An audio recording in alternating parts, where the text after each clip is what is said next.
Hello, guys and gals, me Mudahar, and I probably shouldn't be laughing today because I got kind of a sad story to tell you.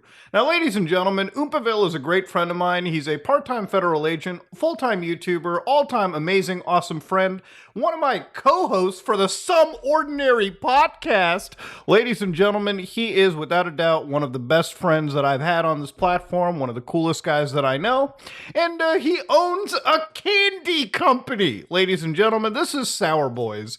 Now, Sour Boys candy currently isn't there yet. They're actually producing candy. They're producing sour candy.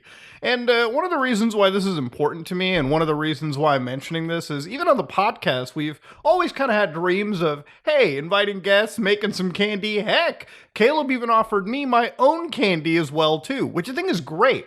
You know, especially considering the fact that a lot of YouTubers will make like a shirt and sell it and call it a day. Caleb goes out of his way, Caleb being Oompaville, to make candy. Now, I'm going to be honest with you, producing this candy has been kind of a tumultuous endeavor. It's been a year-plus long process. And in the last few days, Oompaville finally decided to tell his story about how he got scammed for almost $1 million. About $1 million. Heck, it might even be over $1 million. Now, if you're already having anxiety attacks given the fact that, oh, dang, he lost 7 figures? Yeah, see, I've been scammed by friends, close friends, family, and if I had to tally it up, I probably actually lost somewhere around like $90,000, which,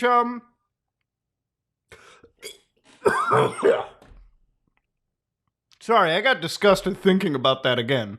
That's a lot of money, but it's nowhere close to Oompaville's 1 million. Ladies and gentlemen, to be scammed out of 1 million could put you in financial destitution, ruin your business, or straight up make you homeless, which is pretty much what Oompaville had to go with for a short period of his time. I was there for it. I've seen it all. But, you know, behind the scenes, the reason why the story is so important to me is as Oompaville was developing this candy machine, there was a lot of delays that ended up happening. And it was to a point where, like, he was burning a lot of money every single month, you know, to run his YouTube channel, to run this business, to get this dream off of the ground. At least we spent about $200,000 from the beginning of February to the end of March on just stuff for the machine to get it perfect. Yeah. So like, because food manufacturing, you have to have a boiler. Mm-hmm. And that's also just a nightmare in and of itself because there's so many regulations that go into boiler operation. One of our guys is like a boiler tech, so that was like very helpful. But you know, piping takes 8-hour days of running pipe. And then the people you have to have come in to do that they work for like $100 an hour and shit like that. Just boiler stuff is a scam as well, in my opinion. Not as much of a scam, but it's just very expensive because there's so much certification. It's just, you know, there's a lot of red tape. Anything that requires a lot of red tape, there's a premium you pay for it, and you want it done right. So I want to tell you right now, if there is any way that you could describe a degenerate gambler, it is Caleb. Caleb is without a doubt one of the biggest degenerate gamblers you will ever find. Because he risked it all. He risked it all because he wanted to create what was his vision. Now, ladies and gentlemen, Caleb Phelps, Oompaville, could either be a billionaire in the next couple of years, or he could be totally out of this world, all right? That's pretty much how it goes to. This man lives life on the extremes. I personally couldn't do it, but Caleb's the kind of guy that can handle high stress, high scams, and still have a smile on his face. It's wild indeed. So the story is rather interesting. The way that it works is I've met Caleb. I've met the people that he works with at his house. They're cool people. Me and my wife went out to Dallas. It was a great meetup. He was a cool guy. We went to Chili's, got a little horny together. And I never met one character in this entire equation. Jake, ladies and gentlemen. Now, Jake is a character that Oompa met through Discord. Probably not the best place, but he met him through Discord. Jake is an engineer. Jake basically told Oompaville that, hey, I can design a candy machine for you. Now, Caleb believed that this candy machine that was designed all in America, yeah, that's what he believed. And this is something that Caleb had told us from time and time again. Caleb often told us stories about how this guy had collapsed lungs, how this guy had like a billion different issues, how this candy machine was coming, how he was sending people over to different parts of the United States to pick up this candy machine when it was made. Now, as Caleb had, spent the several months, Caleb's demeanor went from like smiley face to I'm actually pissed. Now, if you remember a couple weeks ago, Caleb wasn't really on the Some Ordinary podcast. For an entire month and a half, Caleb was pretty much MIA. And it wasn't because we had a falling out with Caleb. I know that people like to think that because, hey, he's missing, maybe we're not friends or anything. That's actually far from the case. Caleb is an incredibly busy individual. And this candy machine is pretty much what he's going for. The guy has sold portions of his YouTube channel, took 2 bank loans, all so he can fund this dream and keep it going. Now, you might say that's stupid, and part of me says it as well, too. But I also believe in Caleb, and I believe if anybody can launch this product, it's him. We have been talking about this since our first episode of the Some Ordinary podcast, when we had Charlie on. And ever since then, we've basically told this idea to pretty much every guest close friend that we've had. Charlie, Coffee, Actman, so on and so forth. These people have become our confidants. We've told them about this story.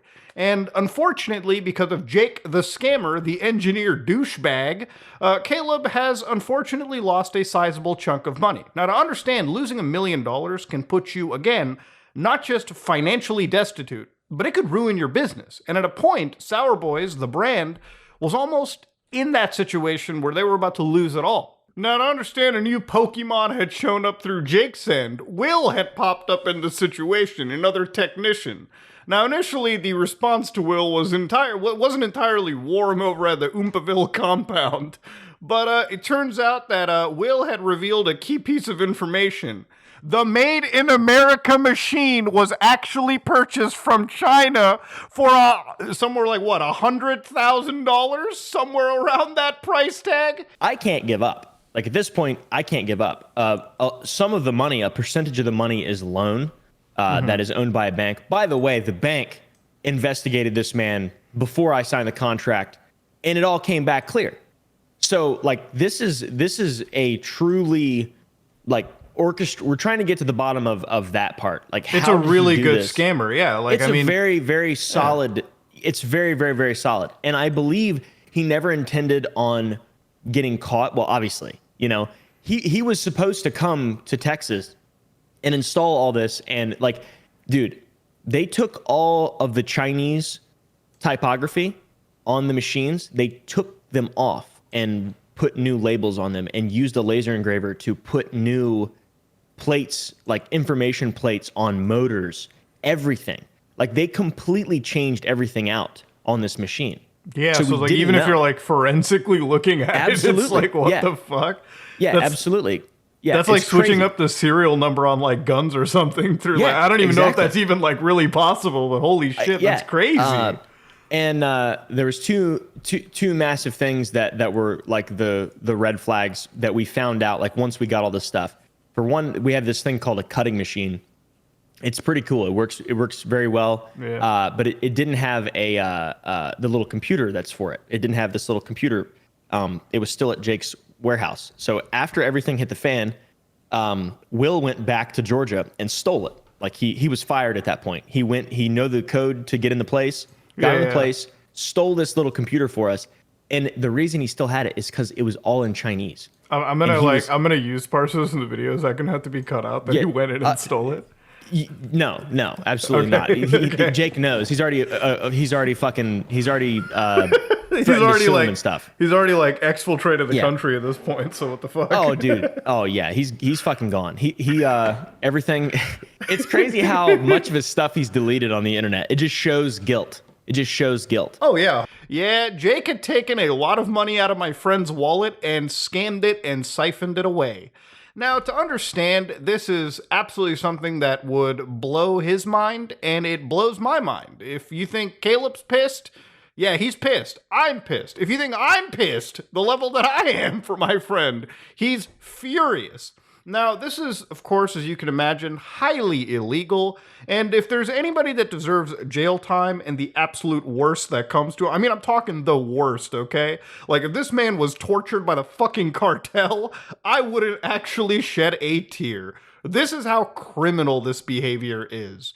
Now, behind the scenes, Caleb has told us a fair bit more, to be honest, but I'm not going to get into the specifics of it simply because this is a story that Caleb wants to tell. This is a video I highly recommend you watching. They put a lot of time into it, and this is a story that blew my mind too. Because we've been told that this was a scam, but of course, as time has went on, when Caleb told us a couple months ago that how bad the situation was, we felt really, really bad. We were really worried for our homie here.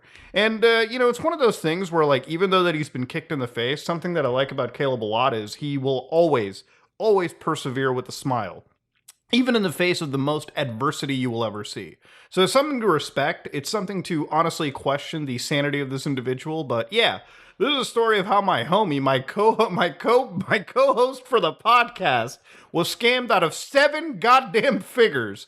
Now, what happened to Jake, ladies and gentlemen? Caleb has not seen Jake since. I haven't seen Jake at all. No one has seen Jake. Only God knows where Jake is. And God, if you're out there, I'm putting a prayer. Smite thee from existence and help my friend with his brand. Ladies and gentlemen, it's a good thing to know that Sour Boys is actually headed to completion.